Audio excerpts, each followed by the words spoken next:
by Cayman Insurance Center, specializing in property, life, and other lines of insurance products and services. And Kirk Market. Experience a world of choice. And by Yum. Daily school lunch menus are available to browse on the Yum website. Just visit yumcayman.ky for more info. And now, Radio Cayman presents The Buzz, an insightful and fresh take on a variety of issues that impact the local environment. This is where we address the topics that matter. Here's your host, Kathy Miller.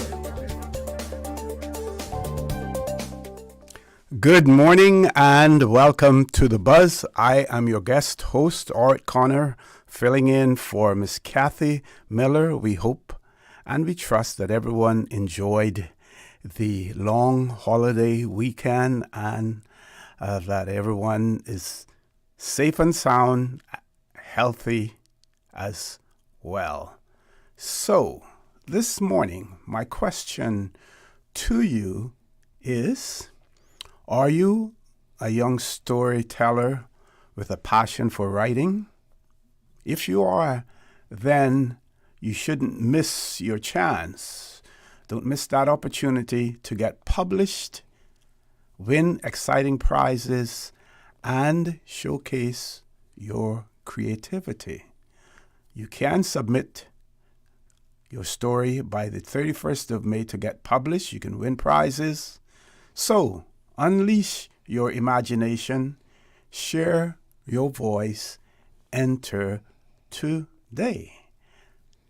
Again, good morning and welcome to The Buzz on Radio Cayman. In this first episode, we will hear about the 2025 Cayman Young Writers Competition and more about the publishing industry. Our guest, no stranger to The Buzz, is Ms. Karen Chin, who's the publisher and head of CLM Publishing. Mrs. Chin, good morning. Welcome to The Buzz. Good morning, and thank you for having me again. All right. Thank you so much for having me here. I appreciate the invite. And as you said, no stranger. I take up residence in the passageway. Are you available? Can I come in? Thank you. Okay. Tell us about the history of this competition. How did Young Writers Competition come into existence?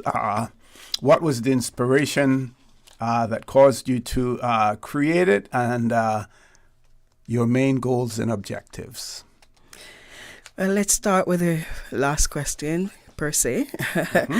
The main goal is to keep writers here going in Cayman. So we'll have a future we'll have future writers here in Grand Cayman or in Little Cayman or Cayman Brac, because we have had entries from all sisters islands. So we want to make sure that at the end of the day we have some writers here in the future. So that is why we start with the young ones.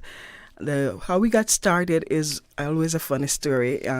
We were just doing an interview for another author's book launch, mm-hmm. and one of the questions I was asked was, what would you like to see happening here in Cayman, otherwise from what you're doing? And you know me, always thinking inside the box, outside the box. I said, without even realizing that we had someone in the audience that were, hanging on to the words I was saying. I said, I'd love to see young writers get the opportunity to publish. Publishing is, a little costly for some, but young writers, they don't have the funds to do these things, but they're always writing, whether it's in school or anywhere, but they're always doing their funny stories, from being the protector of the mangrove to being the superhero in some other story. So what about giving them an outlet to be published? And mm-hmm. I was contacted, I wouldn't say a day later, maybe a few days later, I would say, to be exact. That was back in 2020, mm-hmm. when someone reached out and said, I heard you talking about you'd love an outlet for young writers to get published. What is it? What do you want to do with it? And so I mentioned the competition where they can write, enter stories, and those who are selected get published. And thanks to the Friends of the Library from 2019, actually, thanks to the Friends of the Library, they have been the main sponsor for the event every year. And so we have a wonderful book at the end of the competition where some of the works have been selected to be published. Okay, So and then they're all have been all compiled into one book. anthology per se. We have more than what is entered in the book. We do have a judging process and process where the judges, outside of myself because I'm too close to it. So we have judges from the colleges and the primary schools that teachers come on board, and some layperson and business persons come on board and do the judging for us. They mark it down to the first top 10, the first 15, and so forth until we get to the number 1 and 2 and 3 in the age categories. Mm-hmm. Now with the print media facing so much competition from social media platforms, the TikToks and all of the other ones as well, how important then it is, for you to get young people interested in the written word as opposed to other ways of communicating? And have you noticed? What have you noticed as far as the growth in participation over the years so far? It has really expanded. It's, I would say, for a want of a better word, exploded last year, where we had 80-something in just a 10 to 13 age group. And that was like, we're trying to get down to at least 22 people in a book. You imagine how many stories that is, just the 10 to 13 age group. So it has exploded in a sense where they look forward to it because the word is not, we encourage them. Let's use that word. We encourage them to go forward with their work, getting their work published. So we are not in competition with TikTok or any of those social medias, because if you notice, they're all writing anyway. So whether it's just a one verse or one sentence or one stanza or a paragraph, they are growing in writing when they enter the competitions, because they have real judges going over their work and saying, hey, this is what you need to do, and so forth. Then they also have the opportunity to go on stage and read part of their story. So it's almost like we're creating the writing platform, but we're also encouraging the presenter platform for them. So yeah, it has really grown. Now, this time of the morning, I'm sure that there are some youngsters who are in their vehicle with their parents heading to school, or maybe a grandparent or a guardian heading to school. And that age group seems to be what you're catering to as far as this competition is concerned. What would you say to them this morning? Well, consider it this way. We have to keep moving the peg per se. When we started out, it was only the 14 to 17 age group we started with the first year. But we had so many enter that said, I would love to be in the competition. We moved it down to 13, and then we had to move it 10 to 13 now for one group, and 14 to 17, so that they're not competing against each other, but competing side by side.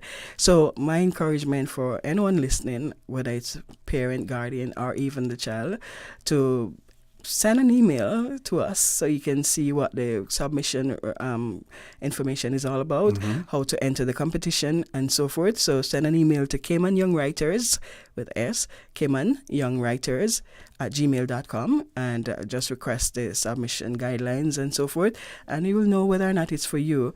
We have prizes. Well, we don't like to say cash prizes too much for youngsters, but yes, there's a cash prizes also inside here.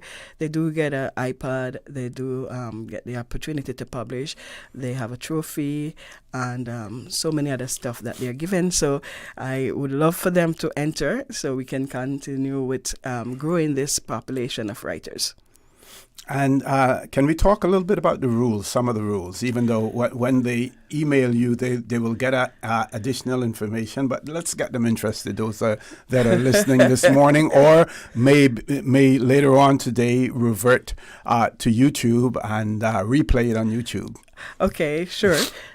Some of the rules are for the 10 to 13 age group, your word count is 500 to 800 words. Okay. So you want to stay within, must get over 5. I've seen it where some people do 5 exact or 501, but it must be 500 to 800 words for the 10 to 13, and for the 14 to 17, 1,000 to 1,500 words. Now, that being said, there are other rules like it must be typed. We cannot take the written ones because it would mean that we'll have to spend time to type it over. So it must be typed.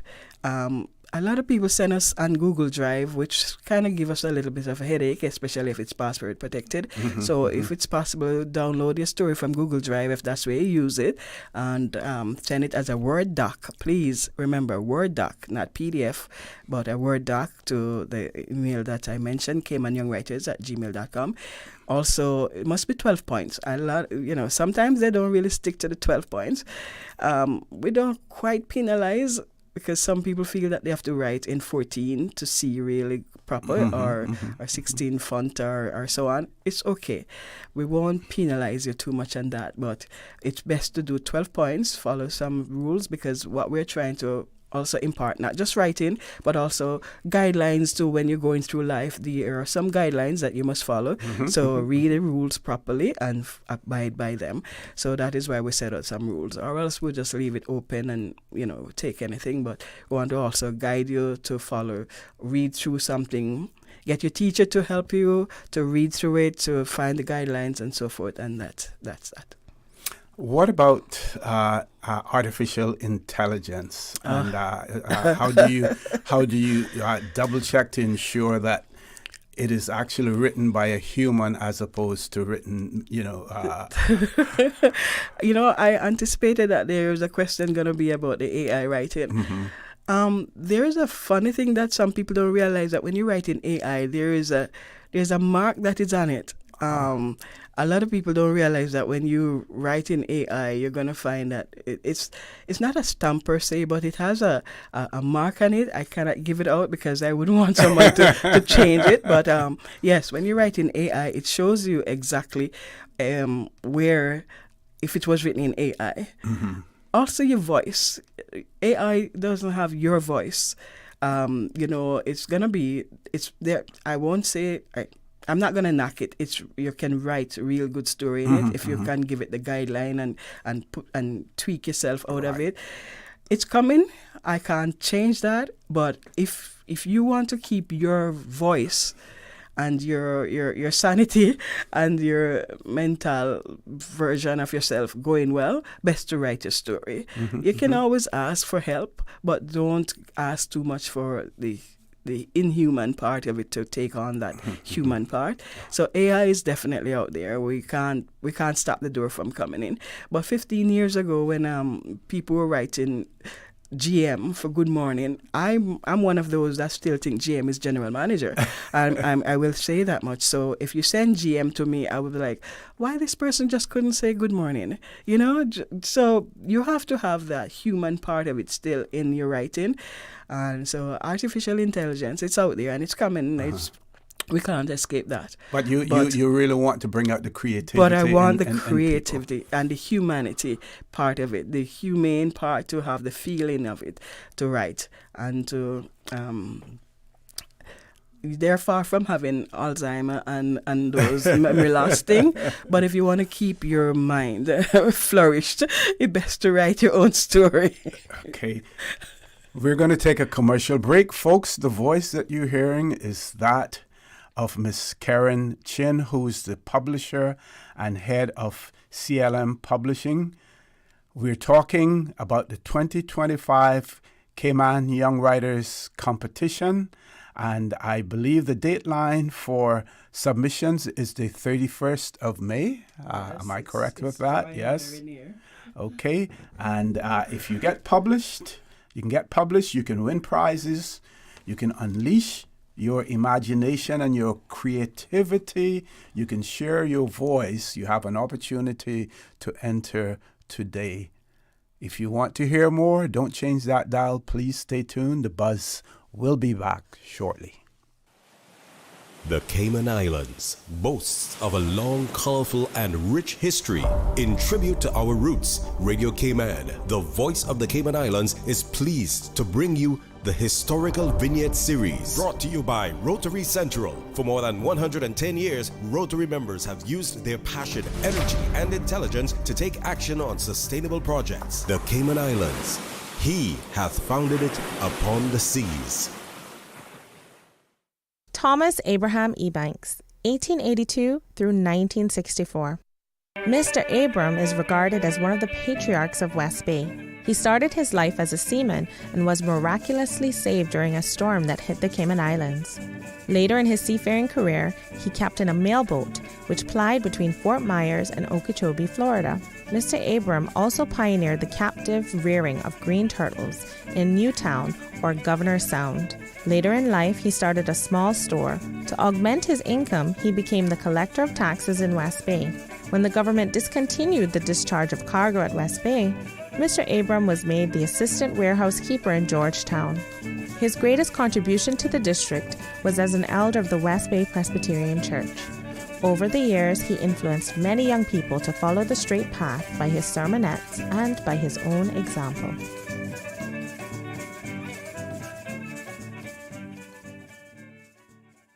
Since 1993, Rotary Central has worked diligently each year to provide quality bus shelters to our community. A traveling convenience to our school children, the elderly, young people going to work, guest workers, and visitors using the public bus. We, Rotary Central, help you, our advertisers, make it happen. Your marketing dollar travels a far way, positioning your message, your product, your services, your presence in over 83 bus shelters. Every dollar you spend, every advert you place helps to build another bus shelter, providing modest comfort for Cayman travelers. Reserve space now on the only billboard medium in the Cayman Islands. Email rotaryshelters@gmail.com. rotaryshelters@gmail.com. The Bus Shelters, a partner in community convenience. Another inspiration program by Rotary Central Cayman Islands. Radio Cayman's Historical Vignettes was brought to you by Rotary Central. For more than 110 years, Rotary members have used their passion, energy, and intelligence to take action on sustainable projects. I'm Michael Webster. And I'm Denise Brown of Cayman Insurance Center. Family is not the most important thing, it's everything. We have worked with the community and their families on protecting themselves for the future. Whether it's providing top-rated life insurance or protecting your family's household investment. From our family to yours, we understand and we care. I'm Denise Brown. Call me at 814-7229. And I'm Michael Webster at 925-5433. We are Cayman Insurance Center, specializing in property, life, and other lines of insurance products and services at an affordable rate. We are Michael and Denise at Cayman Insurance Center. Call today. Looking for fresh, healthy food that's full of flavor? Then you've got to visit Kirk Market. Our dishes are made with fresh, high-quality ingredients. Enjoy vibrant mixed greens or satisfying pasta salads. Or try one of our delicious grill options like blackened chicken, spicy beef steak, or grilled salmon. Looking for something light and flavorful? We've got sushi rolls and poke bowls prepared daily. And don't forget to explore a hot bar or Billy Fresh salad at the salad bar. Stop by Kirk Market today for breakfast, lunch, or dinner and taste the difference. Eat well, live well with Kirk Market.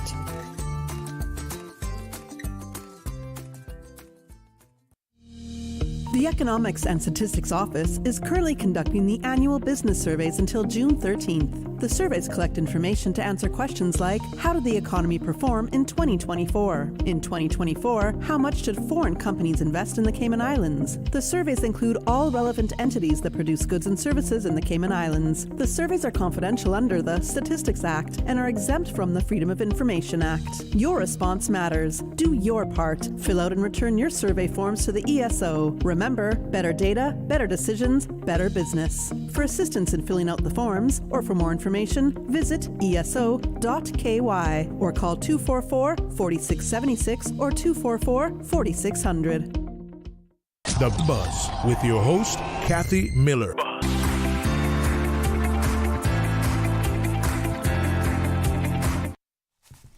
Good morning and welcome back to The Buzz. I am your host, Orrett Connor. In the studio with me is Miss Karen Chin, who is the publisher as well as the...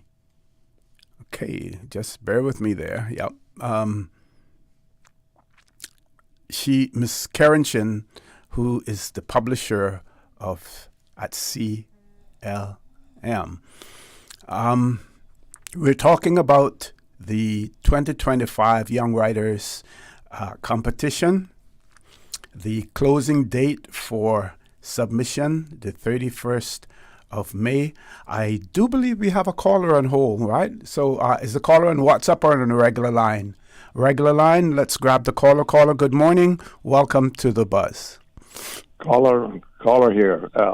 I'm curious whether there's any kind of creative writing aspect. I guess 50 years, 60 years ago, 75 years ago, we called it competition in the schools nowadays that's, practiced regularly. Okay, Ms. Jen? Sorry.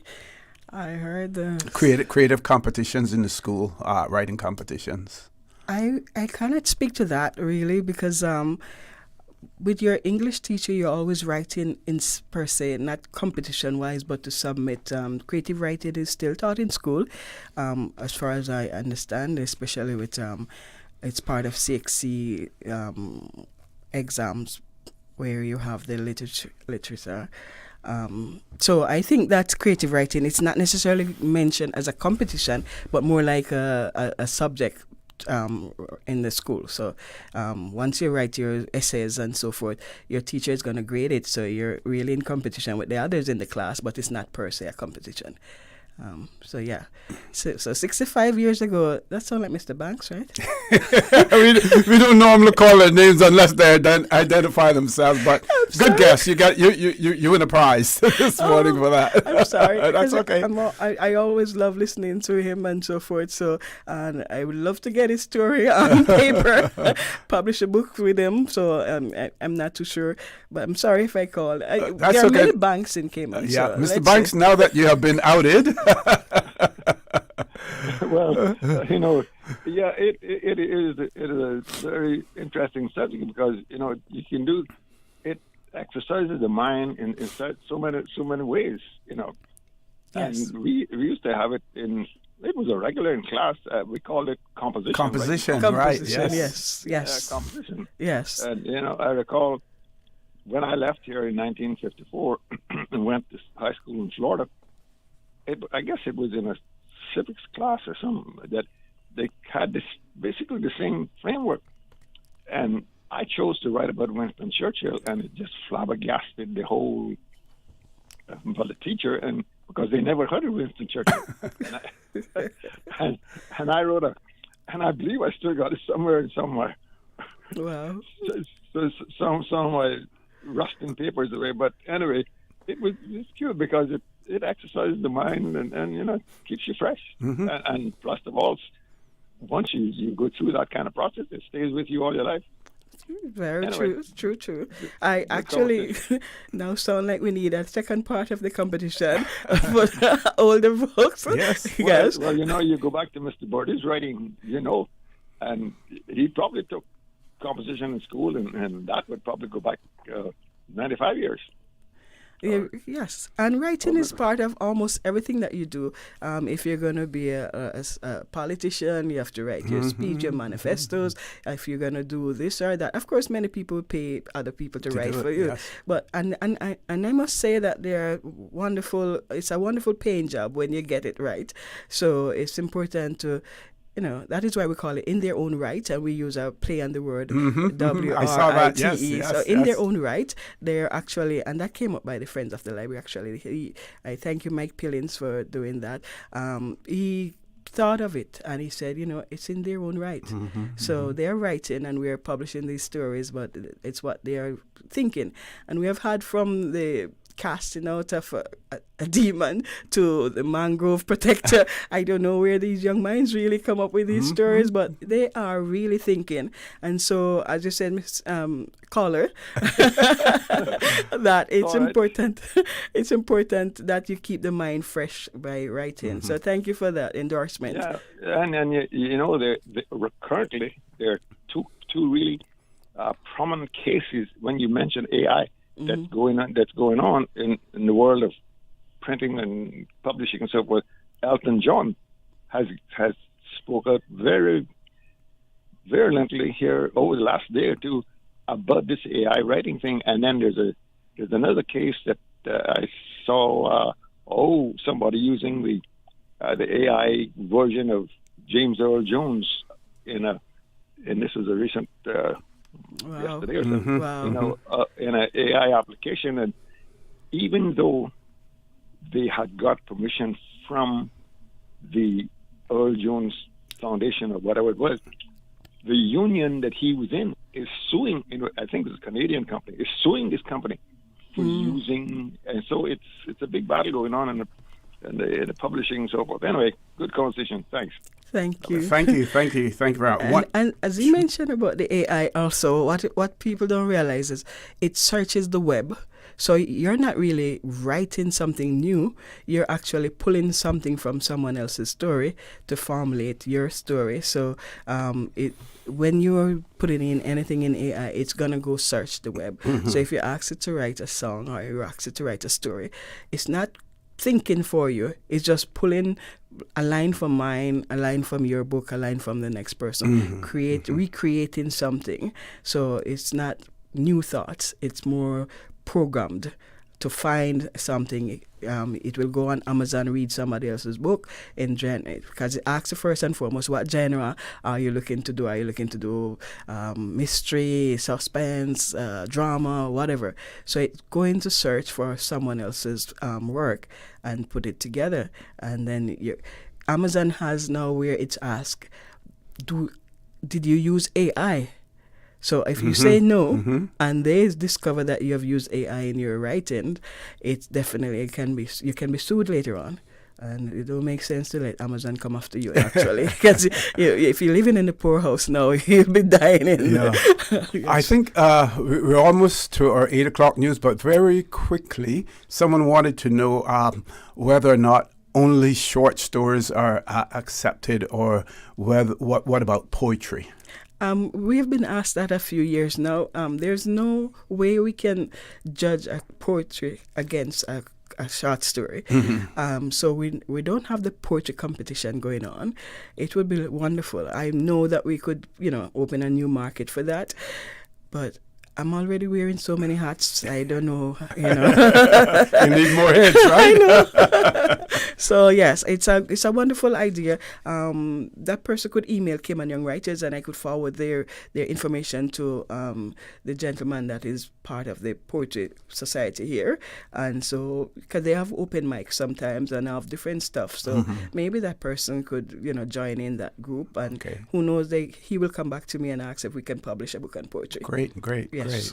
Okay, so folks, again, the voice you're hearing is that of Miss Karen Chin, who's the publisher and head of CLM Publishing. And part one this morning, we have been talking about the Young Writers Competition 2025 taking place. The deadline for submission, the 31st of May. When we return from our headline news, we will continue to talk a little bit more about that, as well as we will get into the whole issue of how to get your book published with CLM Publishing as well. So don't change that dial. Please stay tuned. The Buzz will be back immediately after the 8 o'clock news. The time is now 8 o'clock, and this time signal is brought to you by Foster's. Hungry? Let's eat. Foster's Bay Market Cafe is now on the Let's Eat app with a fiesta of bold Mexican. Build it your way with custom tacos, burritos, or nachos, loaded with all your fave toppings. Or go bold with the El Gran Cayman, big, spicy, and packed with flavor. Or savor El Pollo en Mas, flame-kissed and full of smoky goodness. Then end on a sweet note with a warm, crispy churro dipped in chocolate or caramel. This fiesta is fresh, fast, and full of flavor. What are you waiting for? Let's eat. Foster's, better flavors because we care. The voice of the Cayman Islands. 89.9 FM in Grand Cayman and 93.9 FM in Cayman Brac and Little Cayman. Silver wings shining in the sunlight. Radio Cayman. The 8 a.m. news is brought to you by ValueMed Pharmacy. Save time and order your prescription refills online at value-medpharmacy.com. VALU-medpharmacy.com. For today's biggest news. Radio Cayman, the voice of the Cayman Islands.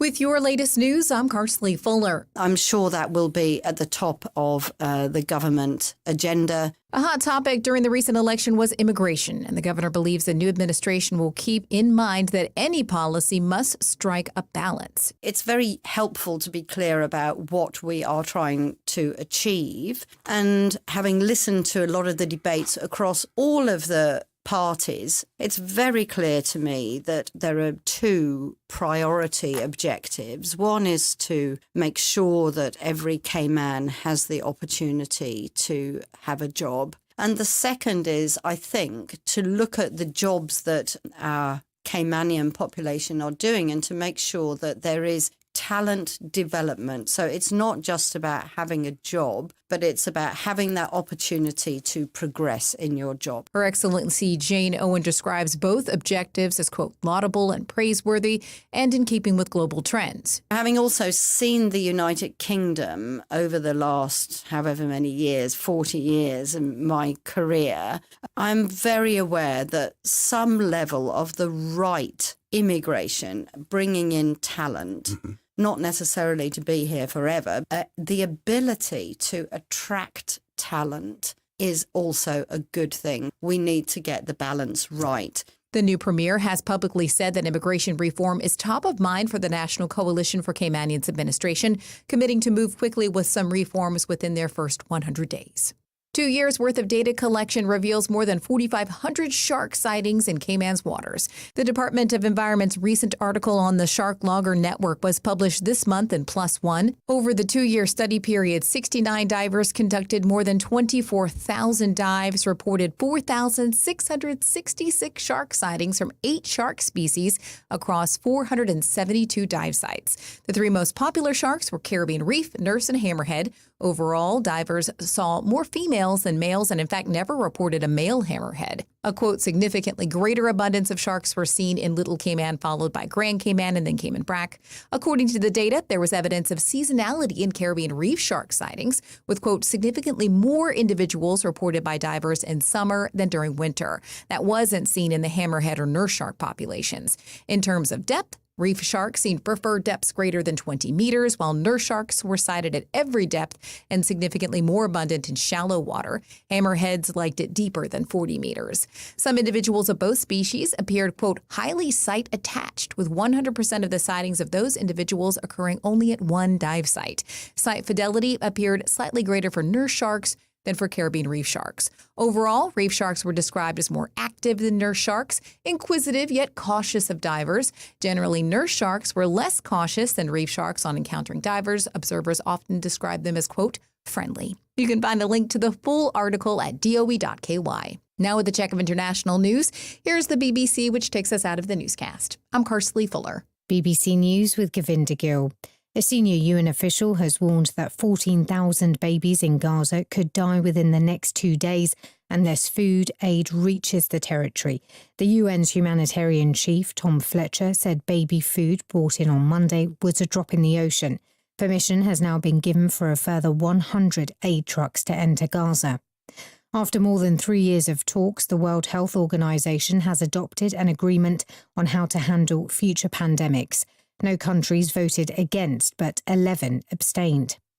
President Trump's real estate company is looking to build a tower in Ho Chi Minh City in Vietnam. The president's son, Eric, is expected to visit this week to scout out locations.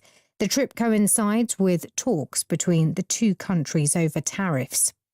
The European Union and Britain have announced new sanctions against Russia over the war in Ukraine. The EU measures target nearly 200 ships in Russia's so-called shadow fleet.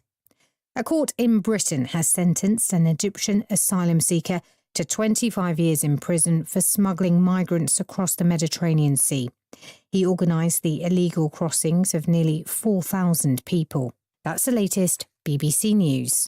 The 8 a.m. news is brought to you by ValueMed Pharmacy. Save time and order your prescription refills online at value-medpharmacy.com. VALU-medpharmacy.com. Now, more than ever, supporting your immune system is crucial to helping your body fight off illnesses like the common cold, the flu, and COVID-19. At ValueMed Pharmacy on Walkers Road and in Buttontown, we carry all the essential vitamins and minerals to help support your immune system and improve your overall health. Some of our top immunity support picks are vitamin C, vitamin D, zinc, elderberry, and quercetin, or the popular 7-in-1 immunity support. Our pharmacists are always on hand to help guide you and answer any questions. Visit ValueMed Pharmacy on Walkers Road or Buttontown. Live happy, live healthy with ValueMed Pharmacy. Stay in touch with Radio Cayman with the latest up-to-date, accurate news and information. For your convenience, the headline news will be repeated on our sister station, Breeze 105.3 FM, weekdays at 8:30 a.m. Follow Radio Cayman on social media, Facebook, Instagram, Twitter, or download the Radio Cayman app in the App Store or log on to www.radiocayman.gov.ky and stay connected to what's happening in the community. Radio Cayman, your voice, your choice, your radio. The Lions Club of Grand Cayman is proud to continue to serve our island community. During the last Lionistic year, they successfully carried out community projects like the Prostate and Colon Cancer Awareness Campaign, site screenings, spelling bees, swim meets, and their community food pantry. The Lions Club of Grand Cayman looks forward to continuing their service during the 2024-2025 Lionistic year and for many more years to come. The Lions Club of Grand Cayman, where there's a need, there's a lion, serving the community for over 50 years. The 8 a.m. weather update brought to you by CG Britcade, where people come first.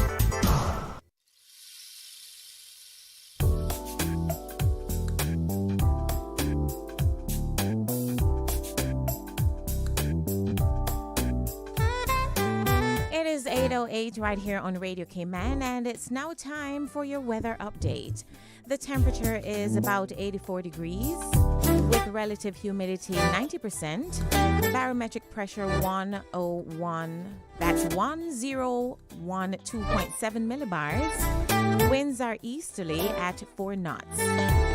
The synopsis is calling for continued light winds, and the seas are expected across the Cayman area over the next few days in association with a weak pressure gradient over the northwest Caribbean.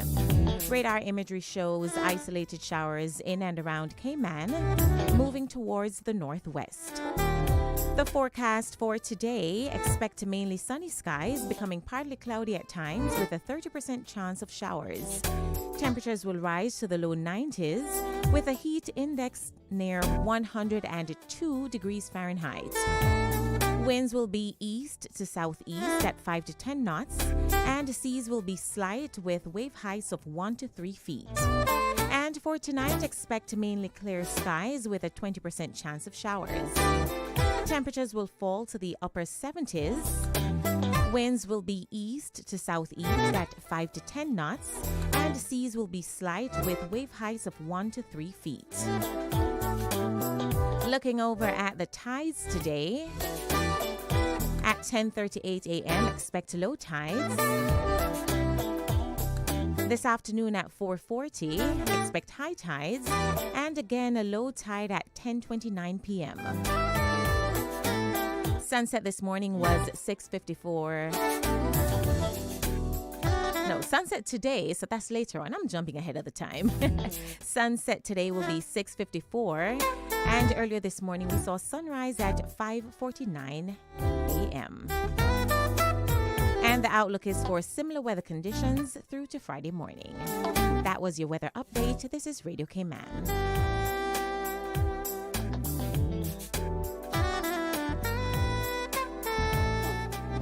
Mommy, why can't dogs talk? Why do I have to go to school and you don't? Why do you sing in the morning when you're bad at it? Why don't you brush your teeth when you take me to school? Why doesn't it ever snow here? Why does Daddy take the bus to work? Why are trees so tall? Why don't you tell me where babies come from? Mommy, Mommy, Mommy! We're like a kid that doesn't ask a million questions before noon. CG Britke. Good like that. The 8 a.m. weather update brought to you by CG Britke, where people come first. Tune in every Monday through Friday at 12 p.m. for Radio Cayman's Midday Newscast. Radio Cayman, the People's Station, your trusted official source for the latest news. The 12 p.m. news is proudly brought to you by Health City Cayman Islands. World-class healthcare within your reach. The 24th Annual Talent Exposition of the Arts, Joy, is here. Presented by the New Self-Help Foundation, Sunday, June 29th at the Hawkwheel Theatre. Awesome performances by actress Caitlin Tyson, Erica Asai, Rico Rolando, Jade Dixon, Williams Quartet, Dequan Smith, UCCI Dance Company, Cayman Music School, Radiance Dance Studio, Centerpoint Dance Studio, John Gray Elite Strings, Lloyd Barker, Ola Jimmy LaPierre, and more. Tickets cost $15 CI prepaid and $20 at the gate, and available from the #1 shoe shop and Winners Circle Sports. Talent Exposition of the Arts, Joy, hosted by Anika Connolly and Lloyd Barker, June 29th at the Hawkwheel Theatre. Gates open at 5 p.m. Show starts at 6 p.m. Part proceeds from this event to benefit the Foundation Educational Development Training Program of the Arts. The traffic report is brought to you by Subway. Enjoy a delicious start to your day with breakfast from Subway.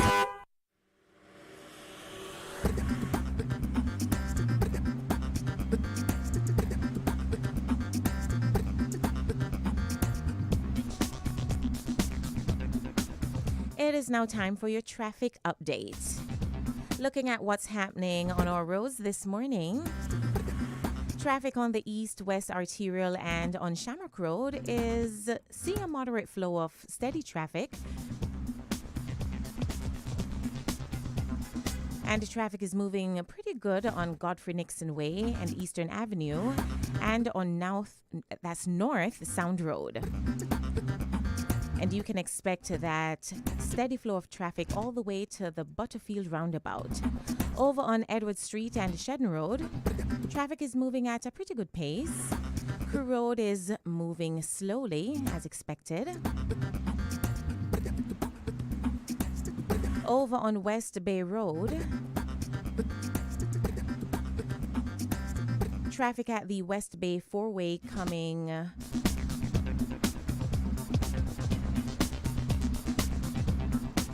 all right, so let's jump over to West Bay Road. So the traffic is moving steadily, heading towards Georgetown.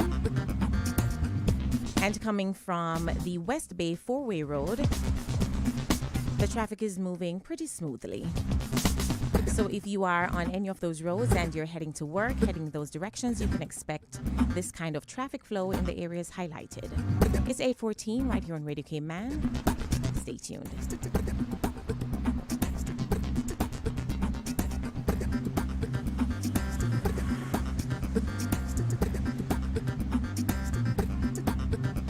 Hungry? Need Subway any time of the day? Yeah. We've got you covered. Subway at Anderson Square, Centennial Towers, and Countryside Shopping Village is open 24/7, serving up fresh, delicious subs anytime you need them. And for your weekend cravings, West Shore Center is also open 24 hours on Friday nights and until 1 a.m. on Saturdays, because it's never too late for a great meal. Skip the line and order ahead with the Subway Cayman Islands app, or get your favorites delivered straight to your door with Bento and Let's Eat. Fresh, fast, and always here when you need us. Subway, eat fresh. The traffic report is brought to you by Subway. Enjoy a delicious start to your day with breakfast from Subway. The Buzz with your host, Kathy Miller.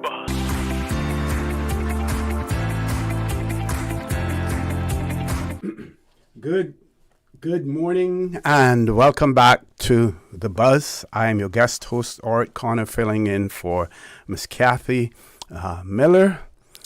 We have in the studio with us Miss Karen Chin, who is the publisher and head of CLM Publishing. So earlier we asked you whether or not you are a young storyteller who has a passion for writing. And if you are, we asked you, or we actually implored you not to miss your chance to win exciting prizes and showcase your creativity. You can do that by submitting your story by the 31st of May to get published. Win prizes, unleash your imagination, share your voices if you enter. And that would be the Cayman Young Writers Competition 2025. Before we move on to talk about publishing in general, we want to talk a little bit more about the competition itself, about the judging, whether or not collaborative works are accepted as well, and some other important matters. Ms. Chin, back over to you. Well, on the subject of the collaborative, we wouldn't mind if you would just send it single, because it's only one prize. If you can share your prize, then it's up to you. But we prefer single entry, and it should be also submitted by the work must be done by the author itself, not parents writing and submitting on their child. We prefer if let the child write the story. We can tell sometimes, the butterfly flapping with one wing, if it's a child saying it or it's an adult, because you can tell the words of the language of children. It's always innocent and pure and clean, and just if it's black, it's black, and if it's white, it's white. So while parents might dress it up to say it's gray, we definitely know that when you're reading a child's writing, it's definitely, you can tell. So we prefer if the child is a writer and it's a single entry. And the judging of the competition is I would say a good process, because we ask that children write their story submit their story by April 1st to the 31st of May. So I'm only on here because it's a deadline in 10.1 days. Yes. So it's we are 11 days away. So to the end of the competition. So that is why I'm on. Thank you, Susan. And but otherwise, we open the competition from April 1st to May 31st. Just as how it takes us 2 months to collect 2 months to collect your stories, it takes the judges 2 months also to read it. So the judges start reading from around June 1st, 2nd, or 3rd, thereabout, till July 31st. And then we submit again, or send you an email to say you're shortlisted. And from that shortlisted, that's where we publish from, the shortlisted stories. So when someone is shortlisted, they will be contacted to say you're shortlisted, and that is generally anytime around August, first week in August. But the finale is September, the last Friday or Thursday in September. That's when we do the grand finale, where we announce who the first, second, or third prize winners are, the top 10 winners, and so forth from each group. And another note that you talk about creativity earlier on, and that's one of the things that I love, the creative mind of youngsters. You'll have fun when you're reading the stories, because, can pig flies? Can pig go to the moon? How the moon came about, how the star came about. You find children are so curious in their writing that you have to, you drop into that curiosity of their minds and you go, how did they come up with that? Interesting, So that is one of the things that we look forward to with the creativity. How you plan to go to the moon in one day instead of the how many months it takes and so forth. Also, the way people, the youngsters have been writing. Some would base their stories on Cayman, and some will just base it on, something in the imaginary world. And so we encourage both. We don't give a topic. We prefer if they just free flow. You have an idea of a thought, that's yours. You write about it, because you write better when you think of the topic itself or the title itself. If I say to you that I want a story on, why this Cayman is my home, for me the point would be different. But do you want to open a book with 15 stories where everyone have the same topic? You'll be bored in a sense. But so that's why we give them the creativity of choosing your own topic. That way you'll be writing freely, because if you write why Cayman is your home, you're born Caymanian, so you'll write it from a different, I'm additional to the Cayman grounds, so I'll write it from a different point, and someone else will do that. So we try our best to make sure that kids, the children are allowed to choose their own topic. Based on your experience, do you find that those children who read more are more inclined to write as well? Yes, adults do. Because when you read, you get inspiration, and then you can expound on a point more, and you won't have to be searching for words. I still search for words because too much in my head and I want to pour out at once. If I was to talk the way I really talk, no, I'm trying to slow down so that. But if I was to talk how I really talk like this, words just keeps pouring out. But because I'm talking with regards to, I want them to get the understanding that Cayman Young Writers Competition is not about me having my I can ad-lib anyhow, because any which way I'm a writer myself. A lot of people don't realize that I'm published under a pseudonym. Okay. So now and again I'll write under my own name, but I'm always the Cayman Islands A to Z or the Cayman Islands Trivia. I publish those under pseudonym, and those are my books. Literally, I wrote them.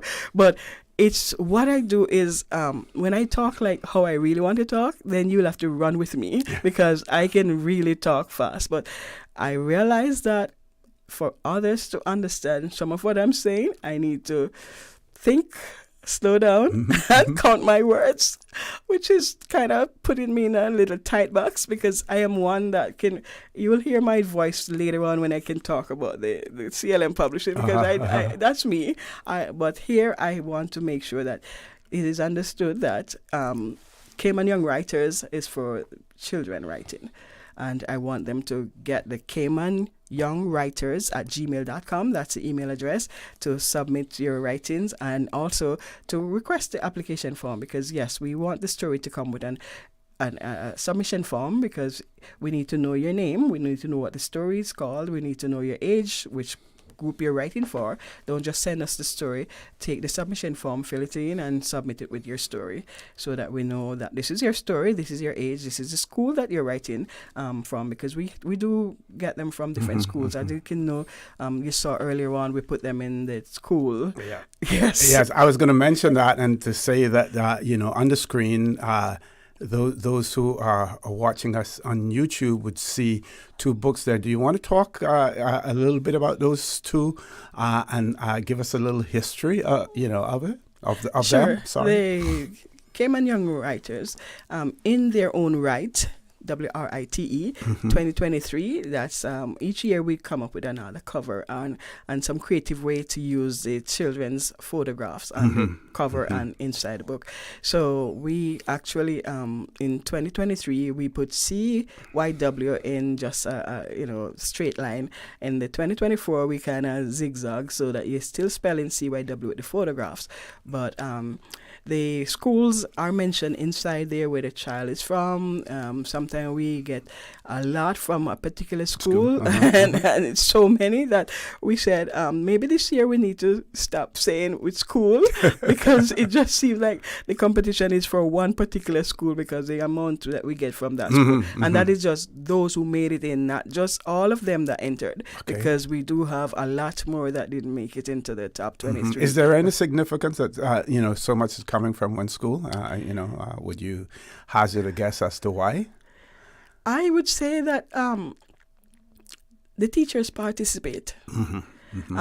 In there's 1 year. Let's just say between just not picking out any school, First Baptist school, the teacher there, Miss Tessa, she sent us all the students' name that entered the competition. So she took all the students, scanned them to us so that we could know these are from the First Baptist. CIS, Cayman International School, Miss Andy Irish also did the same thing from there. So we'll find that from CIS we get 30-odd students, and from First Baptist along the line of about 20 or 15 in the first year or second year that we did it. We like that because it's almost like one person is responsible to scan all of them to us. The child can't say, well, they entered and it didn't come to us, or we overlooked this or so on, but we just see the emails coming in and we know it's all going to be, we need to download. So it's nice when the schools are participating, the teachers are helpful like that, because it means that they get the student to write. So I think it's the teachers that have been very involved that got us so many from particular schools. Other schools we might find 5 or 10 and they come from the student themselves or so on. So maybe if we get more teachers on board, the students will fit themselves into the role of entering the competition. And all of this material is copyrighted as well? Yes, they own the story. All we do is we ask the permission to write. So that's what the submission form is all about. When it's submitted, it becomes the Friends of the Library's property per se, but it's not quite. You still can use your story because a student, one of the, I think it was in 2021, she was 2nd or 3rd place thereabout, and now she's a huge writer here in Cayman. She has published a book or 2 and on the way to a 3rd one. So we took the opportunity to publish one for her because that was part of the stipulation. Then if she submit her story and it made into the 1st or 2nd or 3rd spot, that would be what we'll give to her. And we use the other one. The first prize person got a scholarship to do something at UCCI. So we had different ways of promoting. Students from these competitions have gone on to win the Caribbean Publishing Writing Award and UK also. So we have a particular students in there that won both the Caribbean and the British award for writing. Maybe one of these days we will have someone win the Booker Prize. That's a good one. I would love that, even myself. Yes. So before we go to our next commercial break, any final words about the 2025 Young Writers Competition? Yes, 11 days to go. I don't believe in extending. If you made up your mind to do something and you were going to enter it, you're going to enter it. Never have we have to extend the deadline, because we don't believe in, if we have 10, 12, 15, we are carrying on the competition.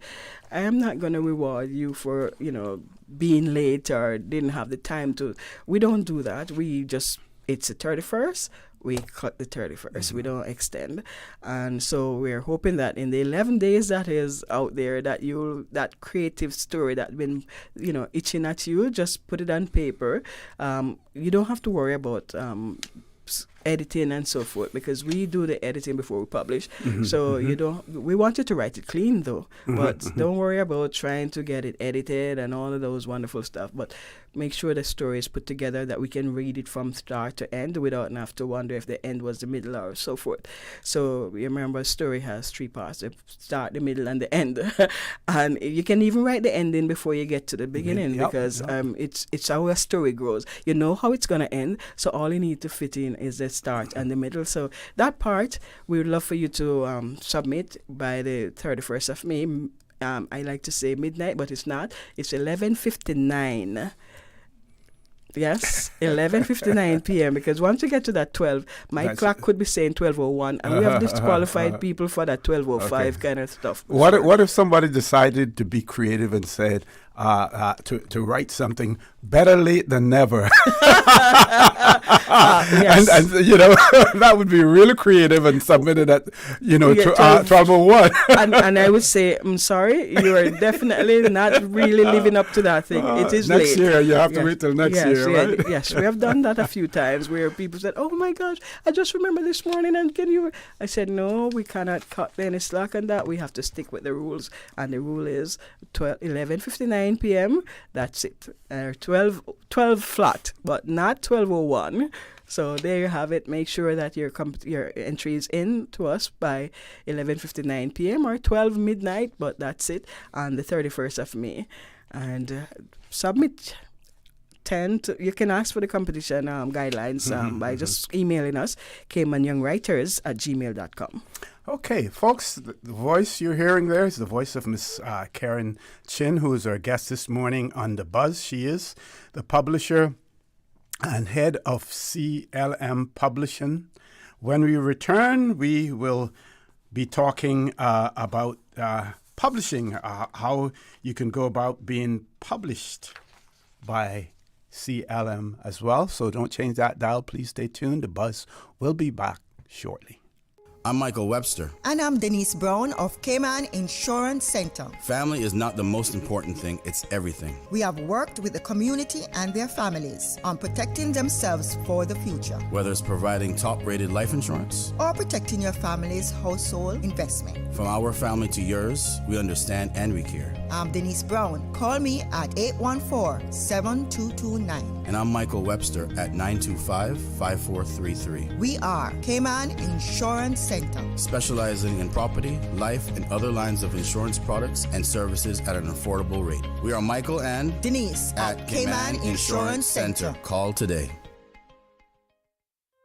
Looking for fresh, healthy food that's full of flavor? Then you've got to visit Kirk Market. Our dishes are made with fresh, high-quality ingredients. Enjoy vibrant mixed greens or satisfying pasta salads. Or try one of our delicious grill options like blackened chicken, spicy beef steak, or grilled salmon. Looking for something light and flavorful? We've got sushi rolls and poke bowls prepared daily. And don't forget to explore a hot bar or Billy Fresh salad at the salad bar. Stop by Kirk Market today for breakfast, lunch, or dinner and taste the difference. Eat well, live well with Kirk Market.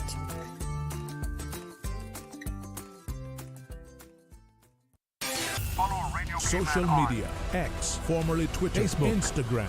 Interact with our talk shows on YouTube. Download our official Radio Cayman app, or you can log on to our website, www.radiocayman.gov.ky. You can also add us to WhatsApp on 925-3261.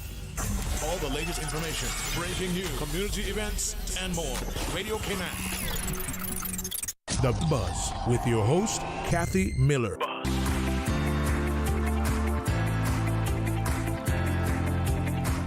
Or is it?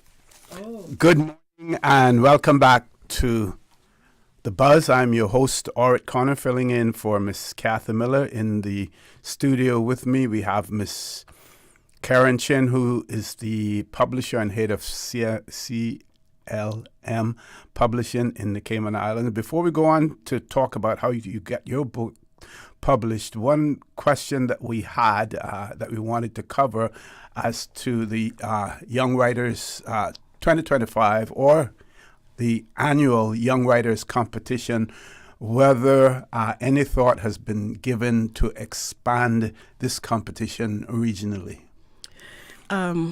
Then I would have to remove the word young Cayman. Yes, yeah. Definitely. It's not. And one of the rules is about the competition, and thank you for pulling my voice back to that, is that the person must be in Cayman. Mm-hmm. So we have students that are away, and we know that they're away. We can accept that for if they're Caymanian, but not just anyone's entering the competition. So it must be that you're here in Cayman, or you're Caymanian, or if you're not Caymanian, you can be here in Cayman. It must be, going to school or some kind of, whether homeschooling or anyone, but you must be a school age person. So yes, we will consider do some competition somewhere else, but not the Cayman Young Writers Regional, because in our international, because it's remained the Cayman Young Writers. So that's that. Okay, Ms. Chin, so we're going to switch gears now. We're going to change gears. Not an automatic transmission, but a manual transmission, 5-speed as well. So now I can talk as we talk? Yes. So we're going to talk about publishing in general. And let's again talk about CLM Publishing and the services that you offer to authors. Okay, thank you for that. I know that I've been the voice from whatever time you woke up this morning, but I appreciate the airtime. Publishing, the face is changing so much that sometimes it's hard to say you're still doing publishing. But I'm happy to say people are still reaching out to us, emailing and even calling. It gets so much so that I've asked them to remove my cell phone from the website.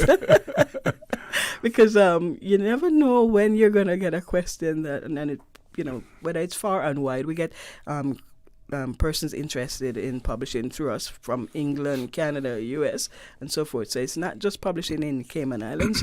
And I'm grateful for being in it since 2008, and people are still inquiring if I still do publishing. And yes, I still do. The face, as I said, is changing where people can do their own publishing these days.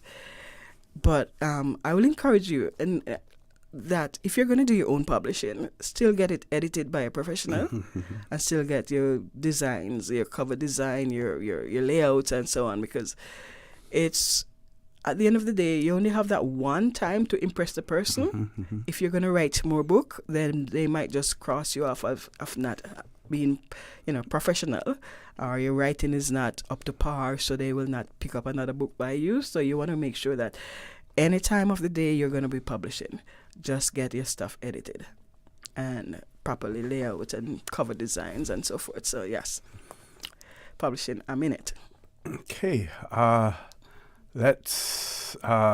So, in terms of publishing, do you have any numbers in terms of how many publishers have gone through CLM Publishing since, I think, 17 years? You say 2008?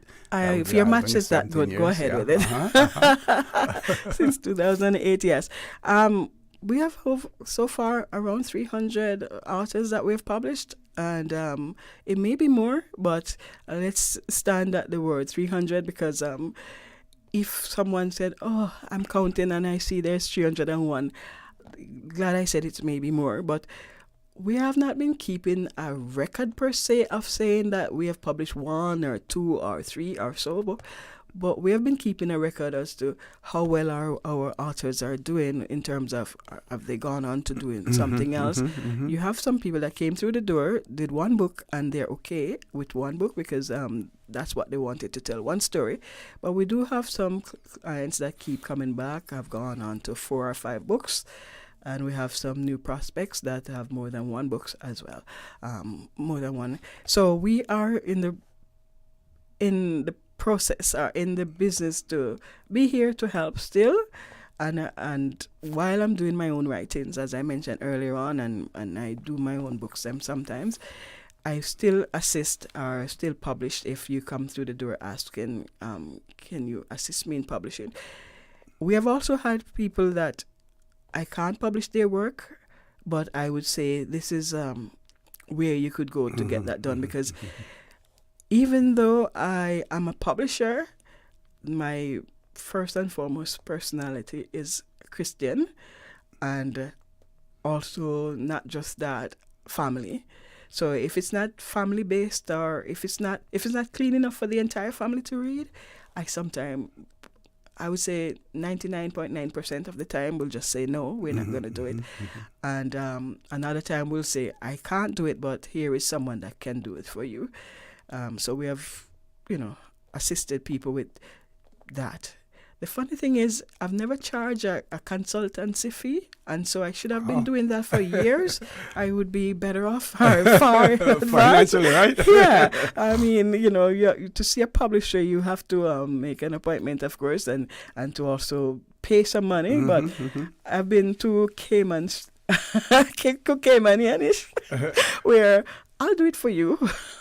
And work it out, and then after. But it is what it is. I'm always thinking that if I needed the help, I would expect that someone will help me. So I try my best to help in any way I can. I can't pay for your book to be printed or published, but if I can give you guidance beforehand, then I won't be charging you for that. Can you speak to what the market is like? As far as the sale of books in the Cayman Islands, and it doesn't have to be within our borders. I'm sure that it can reach outside of our borders, yes. As well. Can you speak to that? The amazing thing is, I don't know if I'm going to quote it properly as a scripture, but a king has no honor in the country. Yeah, prophet has prophet. Okay, all right, that too. Yes, yeah. So it is like this. The local books are purchased by foreigners a lot.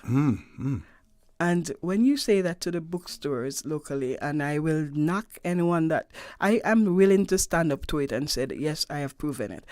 When you go into the local bookstores, you find everything in your face that you'll find in Barnes and Noble when you go to the US, or even that bookstore in the Hudson bookstore in the airport and so forth.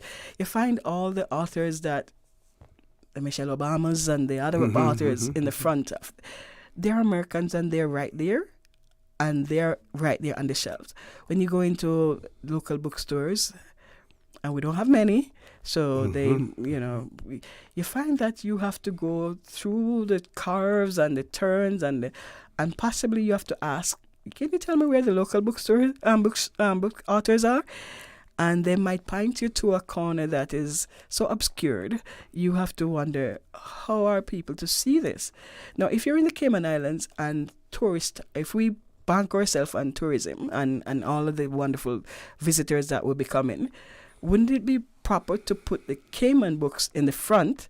Because they're coming from places where they already know those books, the Hudsons and the Barnes and Nobles and the Amazons over the seas. So when you're in Cayman, wouldn't it be more profitable, per se, to have a front shelf to put the local authors, so someone would pick up a local author?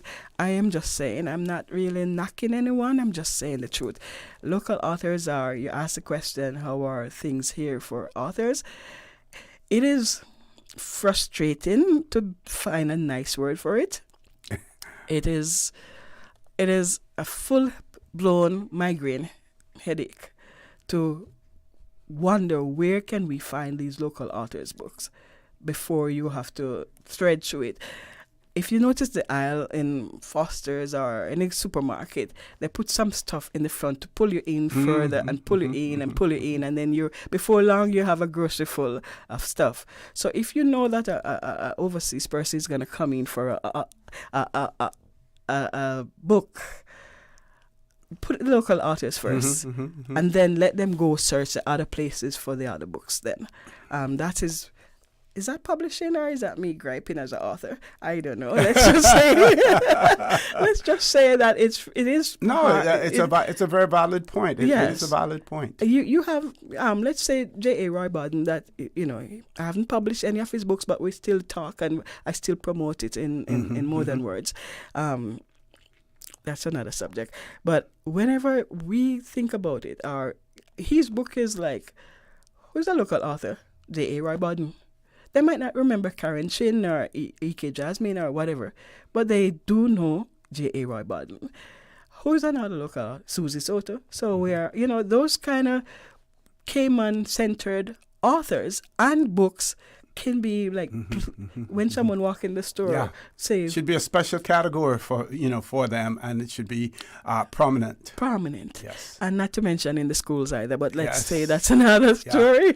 Some should be required reading. It should be a required reading. So yes, and you find that information that children should be sharing or knowing about Cayman authors and so forth, it's very far and few. Thanks be to some of the teachers that have been doing these new, I would say, promotions where they would invite a local author in and, get something going. So I'm grateful that some schools are adopting that. Let's get an author in to talk about their books. Okay, we're going to take our last commercial break. When we return, we want you to tell us about the what is the typical publishing time, let's say from manuscript acceptance to printing, to the print release, and how authors can be involved in the publishing of their writings as well. Folks, don't change that dial. Please stay tuned. The Buzz will be back shortly. Looking for fresh, healthy food that's full of flavor? Then you've got to visit Kirk Market. Our dishes are made with fresh, high-quality ingredients. Enjoy vibrant mixed greens or satisfying pasta salads. Or try one of our delicious grill options like blackened chicken, spicy beef steak, or grilled salmon. Looking for something light and flavorful? We've got sushi rolls and poke bowls prepared daily. And don't forget to explore a hot bar or Billy Fresh salad at the salad bar. Stop by Kirk Market today for breakfast, lunch, or dinner and taste the difference. Eat well, live well with Kirk Market.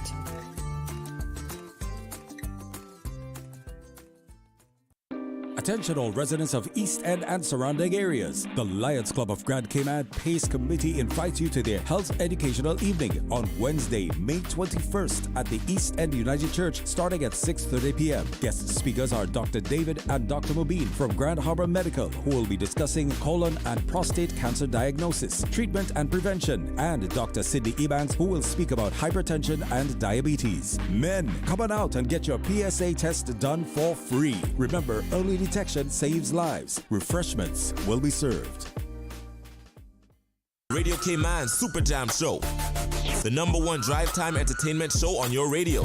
Brought to you by these kind sponsors. The Cayman Islands Football Association, CIFA, building a better future for Cayman football. Cayman Insurance Center. Don't take chances with your family's future or your valuable assets. Call me today, Michael Webster, at 925-5433. UWI Open Campus, on-site, online, and on demand. Visit open.uwi.edu. Call them today at 946-8322. Super Jam. Also brought to you by Cayman Airways. Call them at 949-2311 to book your non-stop flights to Los Angeles and Panama. Superior Auto Center. Do it right the first time with Superior Auto. 949-9570 or 525-9571. Superior Auto. They keep your car in tune. And Coca-Cola. Available across the Cayman Islands from Tortuga wholesalers. Accept no substitutes. Taste the feeling with Coca-Cola.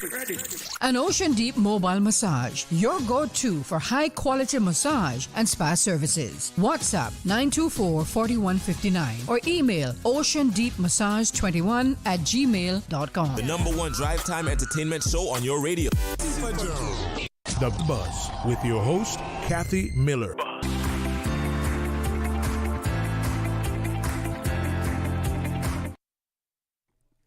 Good morning and welcome back to The Buzz. I am your guest host, Orrett Connor.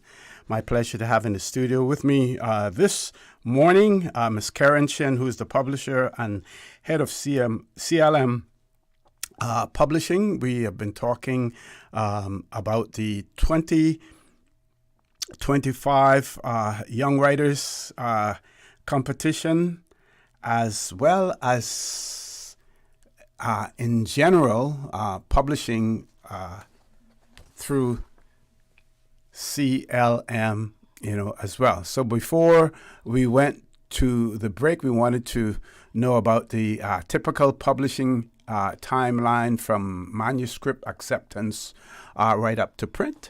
Miss Karen? Wow, there's no such thing as a real timeline when you think about it, because I've seen where we started something and the person wanted to get it out for Christmas, and we started in, say, for instance, April, and October, November, the person is still saying, oh, you know what, I think I'm just going to change something. So we love to think that a typical timeline would be 3 months or thereabout, but it doesn't work like that, because one, we have what we call it the I do this, you do that, I do this, you do that. So it's coming back to me, it's going back to you, it's coming back until we get it right. And so we try to our best to work within a time frame, but not necessarily a rigid timeline. So as it is that Mr. O.C. has been trying to write one book from about 10 years now, and it's still writing. Suffering from writer's block.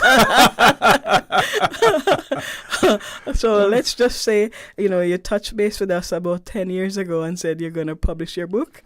And so we are down the line still, and we have had several books since then.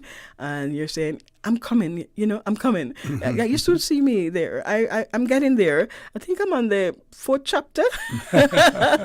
So we have those as well. So it's not a rigid timeline. It's more like, let's get this done the right way, and when it's done, it's done. Yeah. And the strangest thing is, even when you publish it, you still sometimes find some mini errors or a picture that you said, oh, I shouldn't have used that picture. Oh, can we change it again when we're going to reprint? Can you just take out that picture? Or can you, so we have, it's a constant, it's a moving train. It slow down a bit, and then it picks up again with speed. Yeah. Okay. Let's repeat some information about the Young Writers Competition, and then we're going to come back to publishing again and some advice that you would want to give to those persons who are potential authors who may wish to publish their work. So apparently you don't like my regular voice. I got to slow down and talk about the Cayman Young Writers. I'm only kidding. Yes, the Cayman Young Writers Competition this year, we are on our 5th year, and the deadline to enter is May 31st. Get your entry in, or if you're looking for the submission form, just email caymanyoungwriters@gmail.com, and we will send you the submission form as earliest as possible. We have the competition going where there are 2 age groups. The 10 to 13, the amount of words is 500 to 800. And the 14 to 17, the word limit is 1,000 to 1,500 words. So if you're in the 14 to 17, you don't want to send us 999. It actually has to be 1,001 or 1,000 up. And if you're in the 10 to 13, you must send us over 500 and up. So that's a limit for the word count. And we make sure to look at the word count. Hence the reason why we prefer it in Word doc rather than PDF. And if you're writing on Google Drive and you need to download the story still, because sometimes the password protected form slows down for us to go find your drive and all of that. So it's best to download your story and then send it to us on a Word doc, not a PDF. What about if they wanted to include images along with their writings? It's okay, but it's not necessary. It's a good thing the book is printed in color, so images is good, but it's not necessary unless you feel that it's gonna help your story. We don't judge it on images and so on. One of the best way a person can write is to let your mind create the image. Yes. So if I evoke the image in your head, you don't have to watch. If I said an uncorked bottle, I shouldn't have to put a picture there of a bottle pop or something. So you should know that, in your head you're already seeing it. And that is where you come with your creativity to make sure that the person can bend when you say around the corner. You can't be looking straight at the wall to get around the corner. So, yeah, you want to make sure that your creativity flows. Okay, and we would like you to dispense some advice to potential authors who may wish to publish their work? Go for it. I will tell you this much. Once I wanted to write something personal about myself, and I just turned it into a fictional story. And it's as true as the words written in that book, but I just say it's a fictional novel. And whenever someone read the story and they're like, oh my gosh, this really happens? Yes, it did. Yes, it, but I just put it into a fictional story because I wouldn't want to straight up saying, hey, I went through this or that, or I had this trauma or so on, because I felt like it wasn't something I wanted to share to say it's personal, but I wrote it so that, and because writing is therapeutic, it helps me to, what you would say, deal with the situation.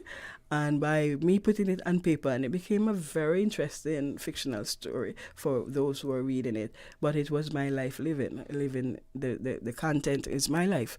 And most people that read it said, oh my gosh, I can't believe you went through that, or you went through that, when I said it's a real story. So you find that if you can't really say your story straight up, you can put it fictionalized. And the best way to write is always the truth. Like, as when I said the truth, it's something that you have lived. Even if you turn it fictional, you get more flow because you're coming from a memory point of view, not just trying to build story or trying to make something. It's something that you've lived, and you kind of just fictionalize it. One of our listeners said, OC, Curtis L.E. Barnett, Cayman Epics, one of CLM's published books. Yes. Good morning, Mr. Barnett. Yes, wonderful. And it's, the amazing thing, when I was doing that book, because I'm used to reading stories and stories and stories, but the way he brought that stuff almost poetic. It's like a poetry. You're reading a poetry story. And I learned some new words with him. So good morning again. And yes, he brought me through some intricate part of what Cayman went through, or the person and the ship, the boat with that story. And first I thought, can I publish a book that is not justified, the lines lined up and all of those things and so forth? Because in books, you're looking for, the lines, 2 columns, the columns meeting and the properly justified and all of that. Have to follow all the protocols. But he made me just bend, to say, I can't be so rigid in what I'm doing. I have to see there's a new way to do something. So thanks for that one. He's one of my success stories. And that too also should be in schools, because it's a lot about seamen in Cayman and see, what they went through. It's so part of a seafaring history. Yeah. Yes. So that one is a good one. Miss Mary Rankin is also another one that tested my publishing. She wrote it from start to beginning, without a chapter, without a pause, without anything, or whatever she thought of that day, she wrote. And so she brought it and said, I want you to publish. We had to read, put it into, like this, or years in school, or years as a married person, or years as a... So it's, you find that it wasn't challenging, it was challenging me. So it wasn't challenging to do, it was just challenging my what I could do. And I love that. It pulled me from my small grounds to a higher level in that. I've had a few since, and several, I would say almost all the books, because they are never just one size fits all. And so it works when I have to bend my head and think again and put it down for a little bit and come back at it for a few days later. Okay. We still have enough time for some quick closing comments as well. Don't forget to give them any additional, or listening and viewing audience, any additional information about contact details or emails. Yeah. Sure. For Cayman Young Writers Competition, it's caymanyoungwriters@gmail.com to submit your stories or to request a submission form.